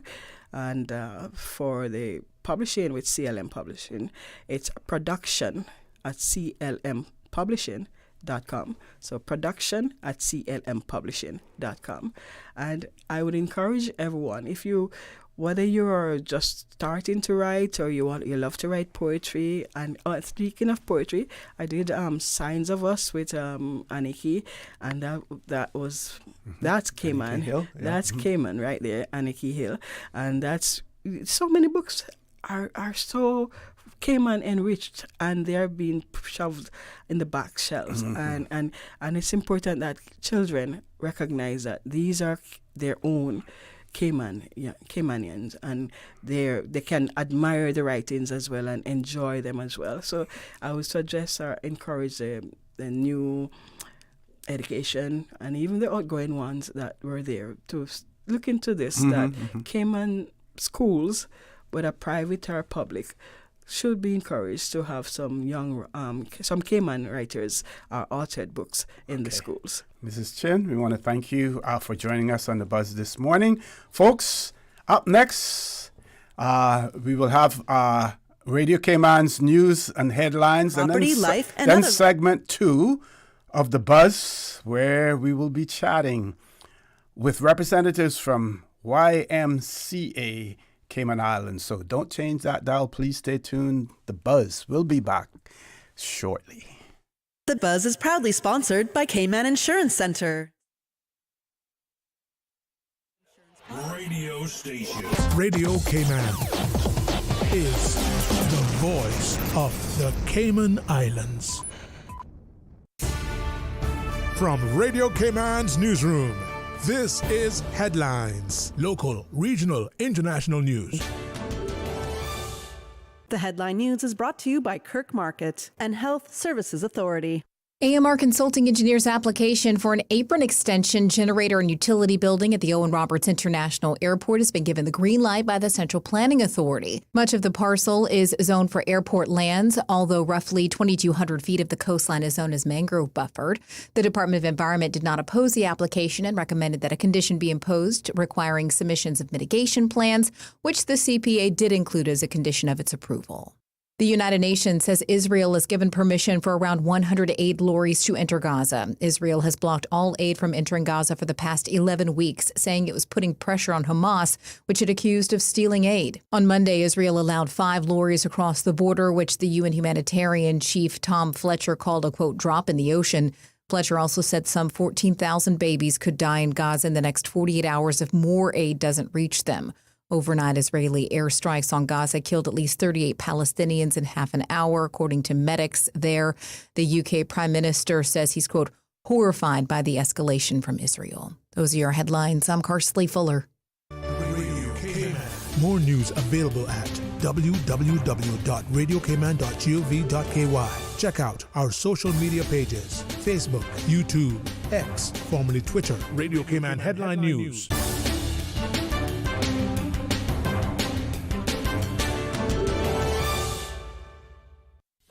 Do you have a healthcare question but not sure who to ask?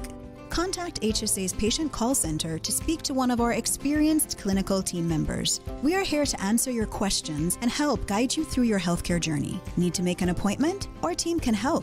Contact HSA at 949-8600 or email info@hsa.ky. At HSA, we are committed to caring for you.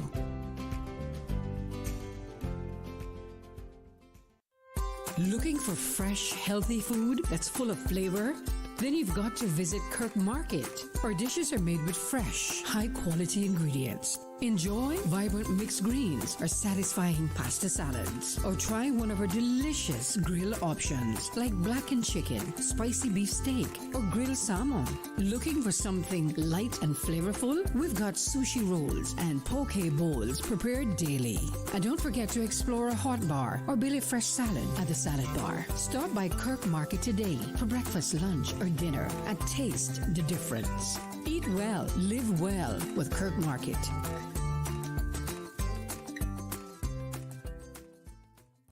Attention all residents of East End and surrounding areas. The Lions Club of Grand Cayman PACE Committee invites you to their Health Educational Evening on Wednesday, May 21st at the East End United Church starting at 6:30 p.m. Guest speakers are Dr. David and Dr. Mobeen from Grand Harbor Medical, who will be discussing colon and prostate cancer diagnosis, treatment and prevention, and Dr. Sidney Ebanks, who will speak about hypertension and diabetes. Men, come on out and get your PSA test done for free. Remember, early detection saves lives. Refreshments will be served.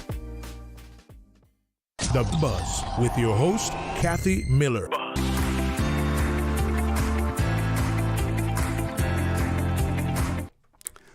Good morning and welcome back to The Buzz. I am your guest host, Orrett Connor, filling in for Miss Kathy Miller. In this segment, we're going to be talking about the YMCA. I'll give you some background information about the Y.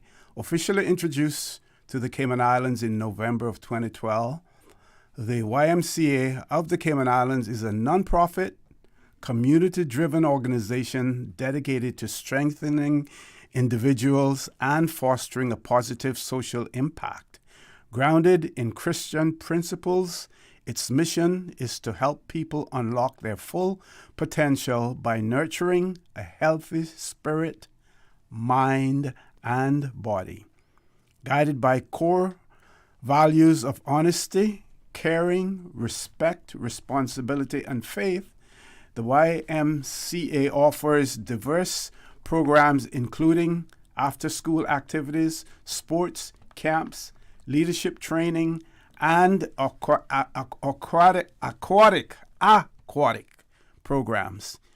These initiatives are designed to empower individuals, encourage personal growth, and build a stronger, more connected community. So in the studio, who can tell you much more about it and probably pronounce aquatic much better than I did there, are Mr. Jeff Peterson, who is the CEO of YMCA Cayman Islands, and Mr. Sergy Sande, who is the program director, YMCA Cayman Islands. Gentlemen, good morning. Welcome to The Buzz. Thank you. Good morning. Great for having us. Good morning. Hey, great to have you, as well. So we have now turned the spotlight on you as an organization dedicated to empowering and uplifting people and their lives. Can you share with our listening and viewing audience the YMCA's mission and the key milestones that have shaped its journey in the Cayman Islands? Yeah, I'd be glad to. And once again, thank you for having us. First of all, the history of the YMCA started in 1844 in London, England. So it's in 120 countries. As you said, it started here in 2012 and really has just been ramping up ever since.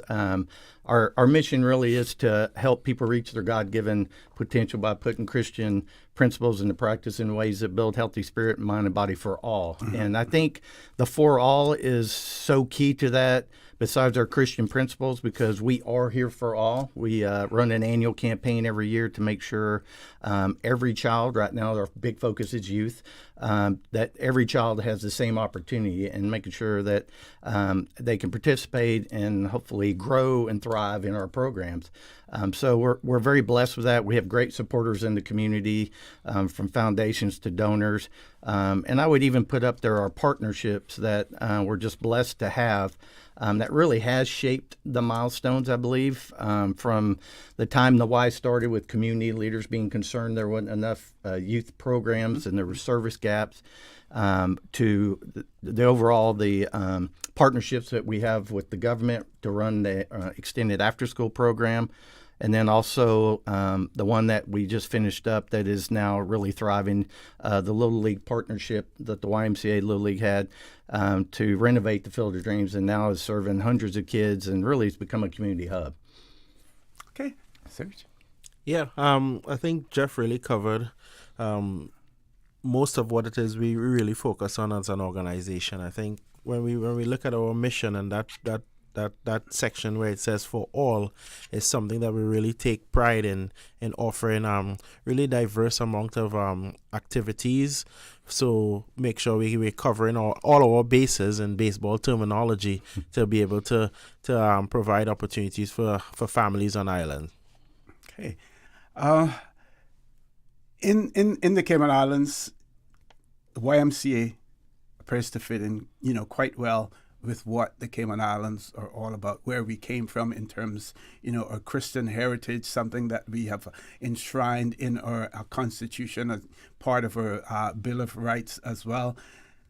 How have you found that ability to gel with the community, having such a common bond? I think it's been really fabulous, and honestly, it's probably what's helped start the Y even quicker in the sense of programs and opportunities for the youth, because those Christian principles of how you work with the community, how you treat people, our values, which are key to our success, I believe, as we all know. It's a challenging world out there, and the more that we can help develop our youth to treat people well, be kind, Cayman kindness, and really help shape them to be our future leaders, to give back in the community and make a difference in the community, to me is built around those Christian principles. Anything you want to add to that, sir? Yeah, and I will also add just on something there with where we stress on is character development, which encompasses everything that Jeff just spoke about in terms of our values. I believe, and we believe as an organization, if you're respectful, if you're honest, if you're caring, if you have faith, belief, those are just some of our YMCA values that we operate on. So that encompasses various parts of the world, regardless of where you go. So it becomes an easy transition for us to really serve the community. Okay, so let's talk about some of the initiatives and the activities that you offer as well. Summer's coming up. It's hot already. It's hot, and we're still in the month of May. Let's talk about what makes the YMCA summer camps unique, and can we talk to parents, guardians, and even those youngsters who will participate, what to expect at your summer camps? Yeah, I'll hit on something and then I'll turn it over to the expert that really runs the program. I will say, I think camp, to me, is one of our biggest programs that really supports the community. We raise our annual campaign dollars to help with financially assisting kids to participate, but also it helps subsidize our programs. Last year alone, $100,000 of our campaign went to subsidize camp to keep the prices down. We also financially assisted over $120,000 funding of hundreds of kids to participate in our program. We want to continue to build on that. And hopefully the vision is eventually with more partnerships that really, to me, 1 + 1 = 3. If we do more together, give us more space to go out in different ends of the island from East End to West Bay to be able to make kind of extension sites to make it more convenient for the families, especially the kids to get to. Yeah, when you talk about summer camp a whole as a program, we really focus on a variety of themed activities. So we have 8 weeks in the summer. We really have 14 weeks in for the year in terms of camp participation. But summer is our big heat offering. So we have to get very creative in the theme activities, because as Jeff just alluded to, one of the things we struggle for is indoor space. So we are constantly in communication with various organizations to partner with them so we can have some more indoor space so we can accommodate the more kids. All right. And if we do have the ability to have additional sites per se, we could then extend more to kids on island. So yeah, we do offer indoor sports, arts and craft, a lot of team building activities. Camp is a place for personal growth. It's also a place for leadership development for kids, and it's also a place for them to build confidence. It's one of the programs that we offer that we get to blend various demographics in the community, right? From different parts of islands to different schools, visiting families that attend our camp program. We do have quite a few requirements. We do brag, and we can boast about that, is our staff. Skilled, trained, CPR first aid certified, Doctors Delight certified, as well as we do have a very rigid YMCA expectation for our staff in terms from an HR standpoint. So we take pride in that. And then our programs are just tailored to the interests of the kids. So, you know, a 5-year-old kid doesn't necessarily mingle too much with a 12-year-old kid, even though our camp range is from 5 to 12. So, the programs are specifically tailored to those age groups.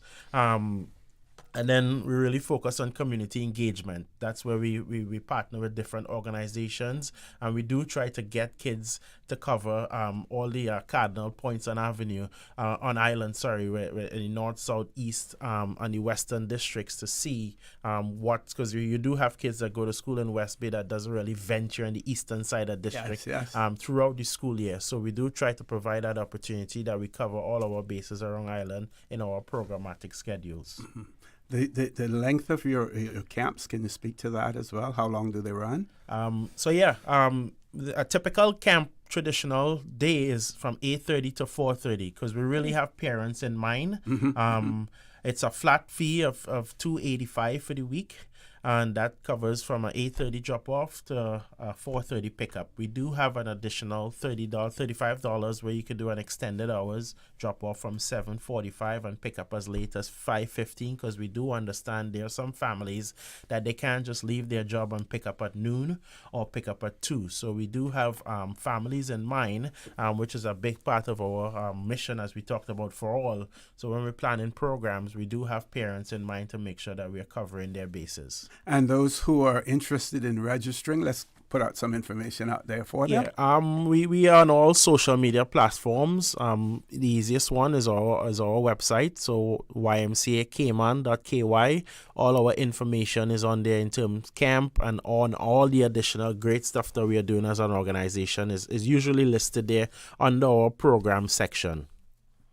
Okay, we're going to take a commercial break, folks. When we return, I want to remind you that we have in the studio with us Mr. Jeff Peterson, who is the CEO of YMCA Cayman Islands, and Mr. Sergy Sande, who's the program director of YMCA Cayman Islands. And based on what we're hearing, he's in charge of the summer camps that we're talking, about as well. Don't change that dial. Please stay tuned. The Buzz will be back shortly. The new KFC nuggets have arrived. That unlike the no-gets, ours are handmade using 100% white meat, unlike the no-gets. At KFC, we hand-bread every day to achieve the perfect flavor. After you try our delicious and crispy nuggets in the original recipe, you'll never settle for less. KFC, the real nuggets. It's finger-licking good. The 7 a.m. Sports Report, brought to you by Dr. Wayne Porter, offering a full-service dermatology and dermatological surgery practice. Call 946-9020 to book your appointment today. The Buzz is proudly sponsored by Cayman.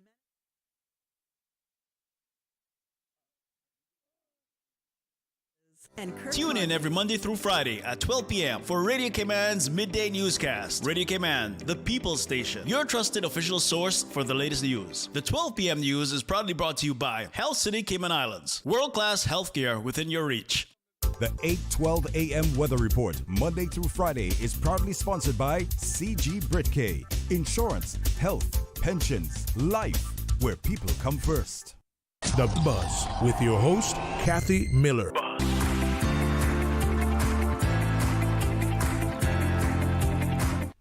Good morning and welcome back to The Buzz. I'm your guest host, Orrett Connor, filling in for Miss Kathy Miller. We're talking about YMCA Cayman Islands. That conversation is taking place with Mr. Sergy Sande, who's the program director at the Y, and also Mr. Jeff Peterson, who is the CEO of the Y as well. So we're talking about summer camps, and I know you will get to it for these days with the cost of living being so high and tariffs going up all over the place, as well. Some people may find themselves financially challenged when it comes to summer camps, as well. And hopefully if they belong to some organizations that may assist them, with financing for their children, maybe some, government programs that assist as well. But does the Y have anything that they offer for those families that may find themselves financially challenged, especially if they have more than one child who they would want to attend your camp? Yes, we do. As we referenced earlier on our website, we have a place they can go to apply for financial assistance. Once again, we're just very blessed that we have great support for the community from our donors and businesses and corporations and foundations that support us to make sure every child has that same opportunity. So the earlier the better to apply, because we definitely need some time to process everything. But definitely they can go to our website at www.ymcacayman.ky to apply for that. Okay. And last week I had the opportunity to have on one of these shows, I shouldn't say my shows, but one of these shows, the representatives from R3, Foundation. Of course, the governor is also the patron, of that. And they spoke about the offerings that they have, for NPOs if when they qualify, as well. Are you a part of that in terms of receiving any assistance from R3 matching funds or anything like that? We haven't yet.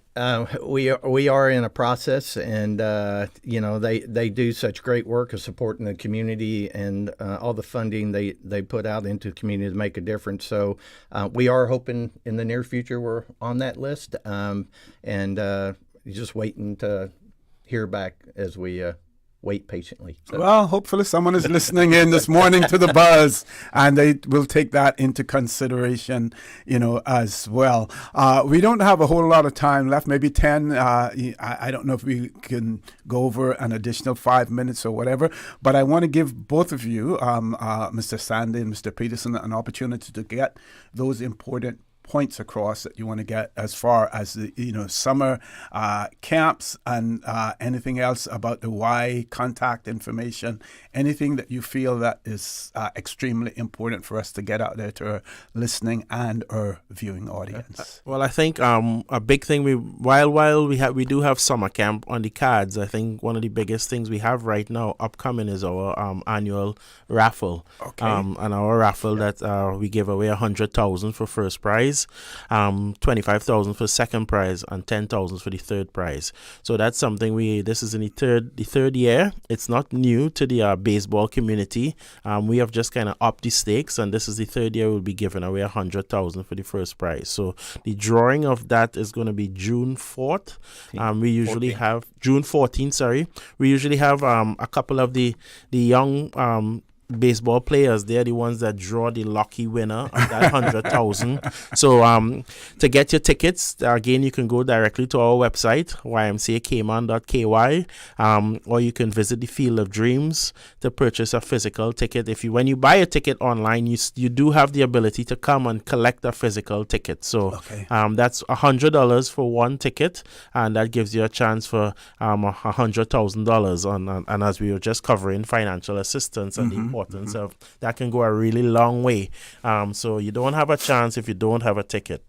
Okay, and what are some of the other highlights of the year for the YMCA, as far as events go?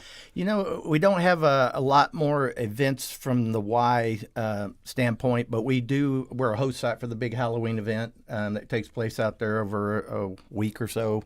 So we are a host site for that. We've done other things from the corporate challenge to other things, and that's what's unique about the partnership that came together between Little League and YMCA is that besides it really enhancing and really improving the fields for the baseball and softball program. We have the corporate co-ed softball league that plays in September. Serg also runs a football academy in September where we have about 150 children participating. Of course, the CPR first aid, which we think is extremely important for the community because it just makes our country and community safer. And you can find information on that. Especially with the upcoming hurricane season. Well, exactly. So first aid and those type of things. And it is interesting that, we've had some conversations. Some people felt, well, this is not really something I need to do. But really everyone should be getting certified in it because you just never know if a loved one has an emergency or you're at work or wherever or a child chokes. All those things can really be helpful to have that training to be able to make sure you're providing a safe environment for your family, for your loved ones, for your friends, and more importantly for our country. So a lot of good opportunities there. And like I said, you can find out more information about that on our website. Other programs, maybe the Teen Lead On. Yeah, and in the summer we do offer, because our camp programming really is for 5 to 12-year-olds, so we don't want to ever leave out the teenagers. We have a program that's known as Teen Lead-Ons where teenagers could apply online. It's a free program for teenagers. They focus on leadership development as well as community volunteer hours. So they are all expected to get 40 hours of volunteer hours, not just with the YMCA, but they have to do 20 hours, external of an area of their choice. So we're just trying to, continue to connect kids in various aspects of the island of things that they might be interested in that they really don't have the push or an idea of where to turn or how to go about it. One of our listeners wanted to know if they wanted to get involved with the YMCA on a volunteer basis, how can they go about doing that? And, what sort of vetting process do you have, for those persons? Yeah, no, that's great. Involved? Thank you for the question. The YMCA is built on volunteerism, and that's how we started, community leaders. The volunteer opportunities right now, we have about 120 volunteers in our baseball, softball program. Of course, we have other opportunities that arise throughout. Of course, the football academy is also a volunteer opportunity. We're looking for people at times, depending on what's the higher priorities around projects around our complex, from painting to doing other things.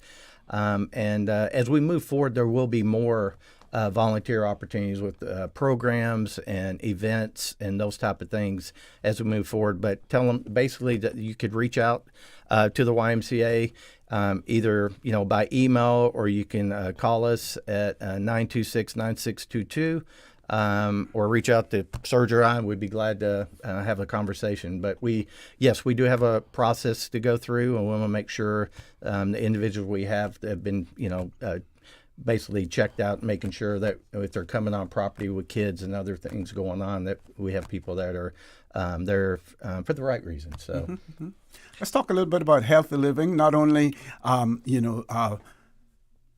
in terms of physical, but also mental health and healthy living lifestyles that you promote.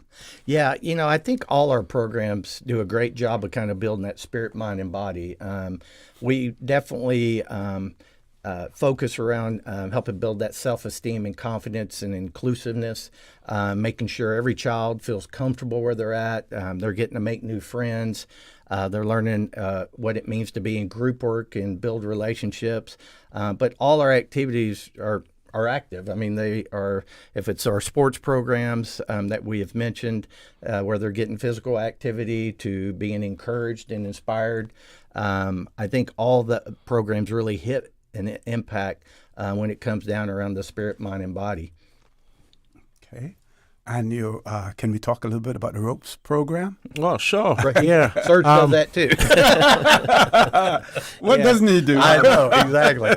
We do have a 53-foot alpine tower structure that's planted at the we would say the southern side of the facility. Yep.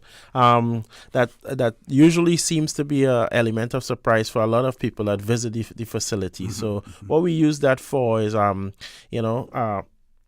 just kind of character development.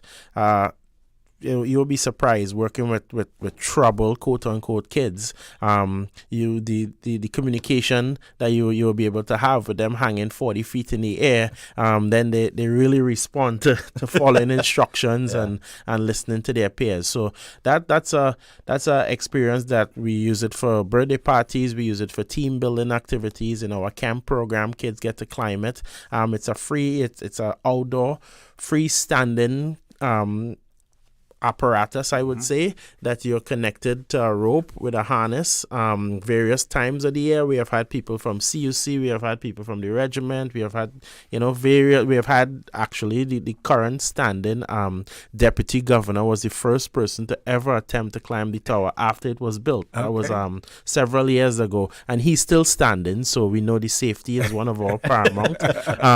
So yeah, we have had a wide variety of individuals utilize the ropes course for various activities. So if that's an area of interest as well, all of these programs are listed on our website. We were talking about the volunteer program. There is a section on there on the volunteer program that you can fill out a form that goes directly to our HR department, and they will do the necessary vetting afterwards to follow up to just see what's your interest of. Because we do get people that say, I want to volunteer, and the next question is in what area?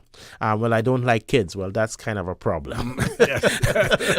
So we will have to go and figure out, if it's something in our financial department, if it's something in our HR department, where could we fit that person in? So when they're filling out these forms, we're very appreciative if people could be a little bit specific, because then we could point them in the right direction. Okay. Now, we can't finish the show without talking about your aquatics program as well. And we saw where recently in the Carifta Games, as usual, or Cayman participants, the athletes, our swimmers have done quite well there as well. We know at one point in time the shortage of space or time, as far as a pool is concerned. How do you contribute to that in terms of the aquatics? Yeah, definitely. As we know, the government's working on the pool, and our future vision is that we'll probably have a pool at our new facility